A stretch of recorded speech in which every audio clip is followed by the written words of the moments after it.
அஸ்ஸலாமு அலைக்கும். Hi hello welcome to Nisa's Tamil world. இன்னைக்கு நம்ம சேனல்ல கதம்பம் சாம்பார் எப்படி செய்யறது தான் பார்க்க போறோம். வாங்க பார்க்கலாம். அதுக்கு முன்னாடி நிசாஸ் தமிழ் வேர்ல்ட நீங்க இன்னும் சப்ஸ்கிரைப் பண்ணலனா சீக்கிரமா சப்ஸ்கிரைப் பண்ணிருங்க. அப்படியே பக்கத்துல இருக்க பெல் ஐகானையும் கிளிக் பண்ணிருங்க.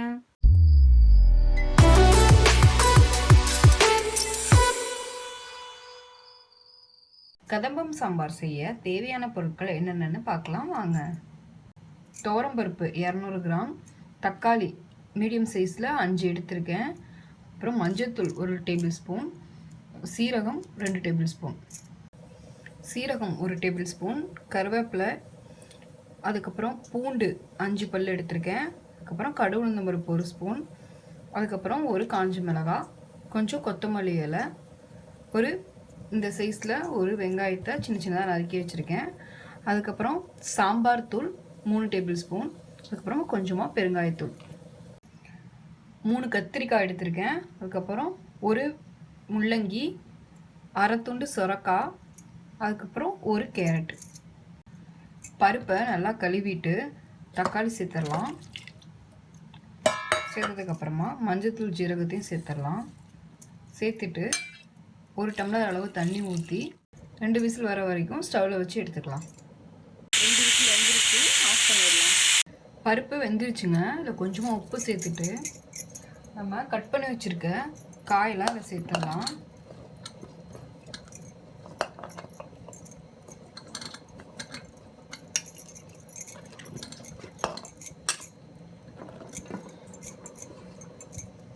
சேர்த்ததுக்கப்புறமா வேக தேவையான அளவு தண்ணி ஊற்றிட்டு ஒரு 3/4 டம்ளர் ஊற்றுறேங்க. ஊற்றி ஒரு 2 விசில் வர வரைக்கும் ஸ்டவ்வில் வச்சு எடுத்துக்கலாம். காயெல்லாம் நல்லா வெந்துருச்சுங்க. இப்போ கொத்தமல்லி இலை சேர்த்து ஒரு கொதி வர வரைக்கும் ஸ்டவ்வில் வச்சு எடுத்துக்கலாம். கொதி வந்துடுச்சு. இப்போ ஸ்டவ்வை ஆஃப் பண்ணிவிட்டு தாளிப்பு ரெடி பண்ணிக்கலாம். ஸ்டவ் ஆன் பண்ணி இந்த மாதிரி பேன் வச்சு ஆயில் ஊற்றிக்கோங்க. ஊற்றுனதுக்கப்புறம் ஆயில் சூடானதுக்கப்புறமா கடுகு உளுந்தம் பருப்பு, சீரகம், பூண்டு, கருவேப்பிலை, காஞ்ச மிளகாய் எல்லாத்தையும் சேர்த்துடலாம்.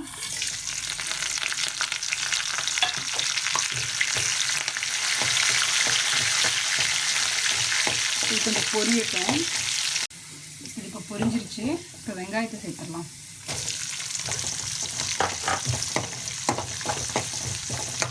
சேர்த்துட்டு இது ஒரு 2 நிமிஷம் நல்லா வதங்கட்டும்.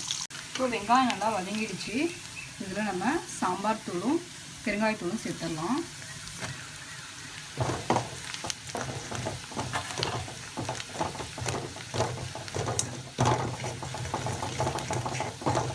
சேர்த்துட்டு இது ஒரு 2 செகண்ட் இருந்தால் போதும்.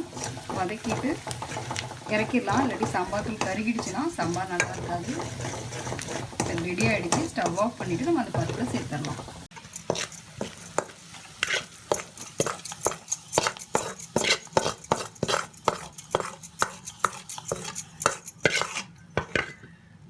அவ்வளோதான், நம்மளோட கதம்பம் சாம்பார் ரொம்பவே சூப்பராக ரெடி ஆயிடுச்சு. ரொம்ப டேஸ்ட்டாக இருக்குங்க. ரைஸ் கூட, அதுக்கப்புறம் இட்லி, தோசை எல்லாத்துக்குமே சூப்பராக இருக்கும். நீங்களும் அது வீட்டில் ட்ரை பண்ணி பாருங்கள். ட்ரை பண்ணி பார்த்துட்டு எப்படின்னு சொல்லுங்கள். இந்த வீடியோ உங்களுக்கு பிடிச்சிருந்தா லைக் பண்ணுங்கள், ஷேர் பண்ணுங்கள், கமெண்ட் பண்ணுங்கள். நிசாஸ் தமிழ் வேர்ல்டுக்கு சப்ஸ்கிரைப் பண்ணுங்கள். அப்படியே பக்கத்தில் இருக்க பெல் ஐக்கானையும் கிளிக் பண்ணுங்கள். பாய்.